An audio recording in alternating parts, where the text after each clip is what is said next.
I made my client $35,419.31 last week as a growth operator. What growth operating is it basically means you partner up with creators and influencers online and help them monetize their audience, right? So, creators, let's say a creator has like 100,000 followers on Instagram, but they're broke and they're not making any money, right? I can come to them and help them monetize their audience by helping them sell a high ticket product, usually in the form of a course, to their audience and help them make a lot of money, right?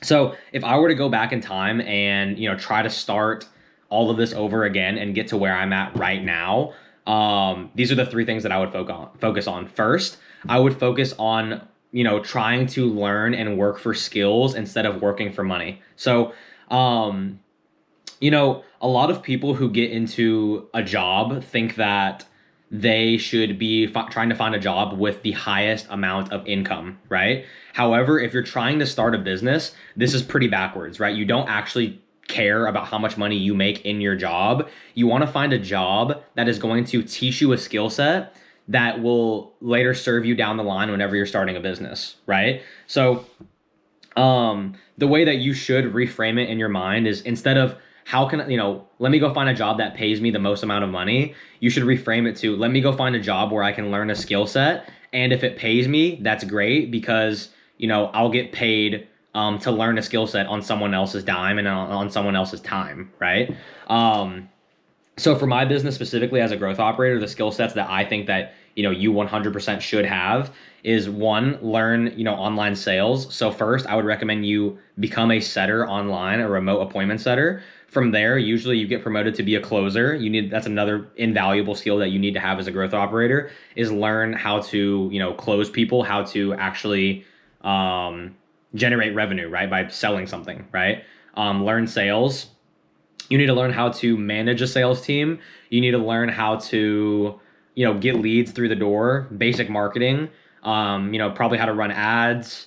And then lastly, I think the last skill that you need is probably just understand fulfillment on a basic level, and how to actually, if someone pays you $5,000 for a product or a course, how to actually give them that product, right? And make sure that the journey from them receiving or them being on the sales call to them getting the product, or even deeper than that, from the point of them entering your funnel to the point of them buying your product, is a smooth journey from the customer point of view, right?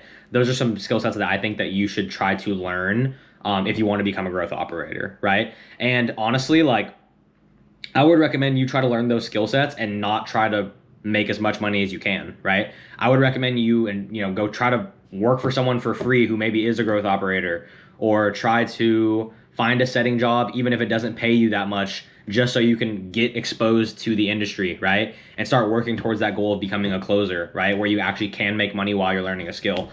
Another pitfall that happens a lot here is that online money can get lucrative relatively fast, right? So as a setter, I would say your average income would be like $3,000 to $5,000 a month on average. Now, there's definitely setters out there making $10,000 a month. There's setters out there making $8,000 a month consistently. So that's like a lot of money, right? Because you don't need a college degree to get into any of this. You can come straight out of high school. I know a 16-year-old right now who's a setter. So you don't need any formal kind of education or training or anything like that to really get one of these jobs. As long as you're hungry and you get an opportunity and you take advantage of it, there's really no reason you can't succeed as a setter. From there, you would move on to become a closer. From that point, as a closer, your average income probably will jump from like $3,000 to $5,000 as a setter to, I'd say, $7,000 to $12,000 a month as a remote closer. And speaking from personal experience, it's actually very dangerous once you become a closer, because a lot of times you'll lose sight of your actual mission, which was to start a business in the first place, right? So I personally know some setters and some closers who make very good money right now setting and closing, so much so that they feel so comfortable making that amount of money because they never thought that they would actually make 10, 15, 20 grand a month online working a job, to where now they're kind of scared to leave that 15 grand a month mark as a closer, and start their own business, right? Even though that they know that eventually to live the life that they want, they're going to have to probably start a business, right? So as you're going along through this journey of, you know, acquiring skills, don't get lost in how much money you make, right? It doesn't matter if you make 10 grand a month as a closer, 15 grand a month as a closer, because that was never your end goal, right?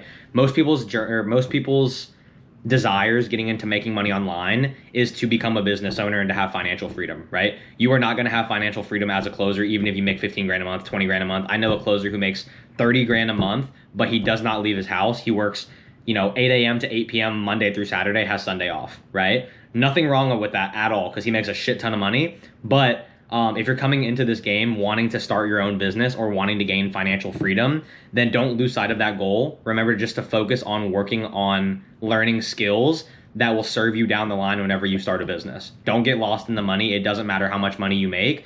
It only matters what skills you have whenever it comes to starting a business, right?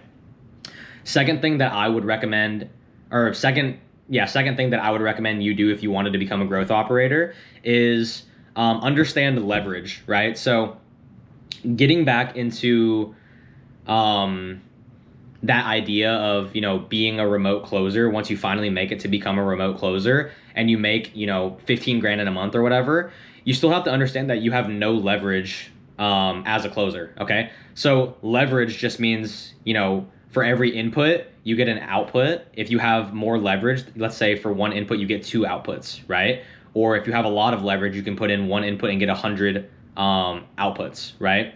If you are a setter or a closer, for example, right? You need to understand that you have no leverage and you need to have leverage to be able to start a business and to become financially free. So going back to my friend who right now is a closer, he works literally like 8 a.m. to 8 p.m., probably more, Monday through Saturday, makes like 30 grand a month, but he has no leverage. So he has to physically be on the sales calls to make the money, right? He has a little bit of leverage because he does a little bit of managing, but not a lot. But for a bulk of his income, he has to physically trade his time for money, right? 1-to-1. You trade time for money.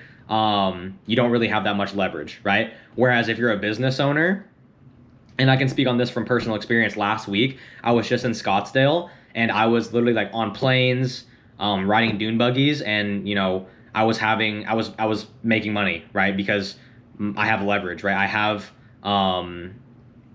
you know, technically employees, even though I hate saying that word, like these are just people that work with me that were on sales calls working. And, you know, if they made a sale, that means I made money, right? Obviously, because I have leverage now, right? Because I don't physically have to trade my time for money anymore. I can work smarter, not harder, right? That kind of thing. So just understand leverage, and that, you know, you have to create leverage for yourself to start a business. You can't be stuck trading your time for money forever if you want to be financially free, right? It's physically impossible. Third thing I would recommend you do is focus on skills, understand leverage. And 3, I would recommend you find a mentor, preferably somebody who's one step above you. Okay, so my journey on paper looks very, very fast. I started setting in May of 2024. Now it's January of 2025, January 20th, and now I own my own business. I've become a setter, I've become a closer, I've become a sales manager. I've had basic experience with marketing. I understand the systems needed, that kind of thing, to where now I can, you know, start my own business and, you know, not have to trade my time for money, right? And one like pivotal thing, that this is probably the most important thing, is that I always had somebody one step above me, shout out Grant and Bilal, that really like trailblazed the path for me, right? If you would have asked me like 3 months ago if I thought it was possible for me in 2025 to make 50 grand a month, I would say probably not. However, I have friends who are just one step ahead of me that are growth operators that make 50 grand a month, right? Each. So they've shown me what's possible. So now I can use that as reference to what's possible for me, right? You know, I've seen them go from becoming a closer to starting their business to landing their first client, their second client, to scaling those clients to, you know, $500,000 a month, that kind of thing. And just being exposed to that and knowing those people and having them in my life as one step above me allows me to grow faster because, it accelerates the rate at which I can grow because I know what's possible and what I can strive for. I'm no longer striving for $10,000 months. I'm striving for $100,000 months, right? Because I know people who are one step ahead of me that make that amount of money, right? So why would I set my goals any lower than that when I know that I can do it too, right? I guess that goes into having confidence in yourself too, but having a mentor one step ahead of you, and then if you have any problems along your journey, you're able to just ask your mentor, right? Oftentimes, in my opinion, it's better to have a mentor that's just one step ahead of you than one that's like 100 steps above you, right? If I had a billionaire mentor, he would give me some insane sauce, of course, but he couldn't necessarily answer my specific question from my journey of 10K a month to 20K a month.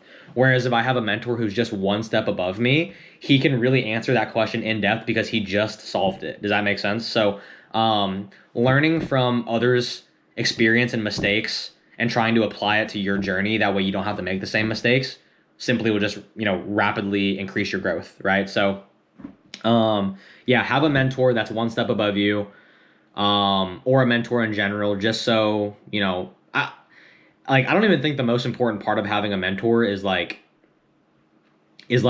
yeah, it helps for them to like solve some of your problems. Honestly, you're probably gonna have to solve most of your problems by yourself, even if you have a mentor. But in my experience, the best, like the most important part about having someone one step above you or a mentor one step above you is that you get to see how they are on a day-to-day basis, on a week-to-week basis, how they operate, and what their results are, and you get to just really understand that it's possible for yourself as well. That's kind of like the biggest benefit of having somebody one step above you, in my opinion, right? So to recap, I'd recommend you gain skills, not money, okay? If you want to be a business owner, it fundamentally does not matter how much money you make at a job because that's not your goal anyway. Your goal is not to make $10,000 as a W-2 worker. Your goal is to become a business owner, have financial freedom. That way you don't have to work for someone else, right? 2, I would recommend that you understand leverage and start understanding that you as a business owner, if you want to become a business owner, you cannot trade your time for money. You have to be able to work smarter. You have to create leverage for yourself. And how you do that is by acquiring skills, right? That way you can get paid for what you know instead of what you do. And 3rd, I would recommend you have a mentor that's just one step above you. If you can't find one that's just one step above you, maybe 2, 3, 4, 5 steps above you, whatever, but try to get a mentor that's not insanely far beyond where you're at, because you'll be able to relate to them more. You'll be able to see what's possible through what they've achieved, and any problem that you have, you can refer to them because they probably just solved that problem, right? But yeah, that's kind of my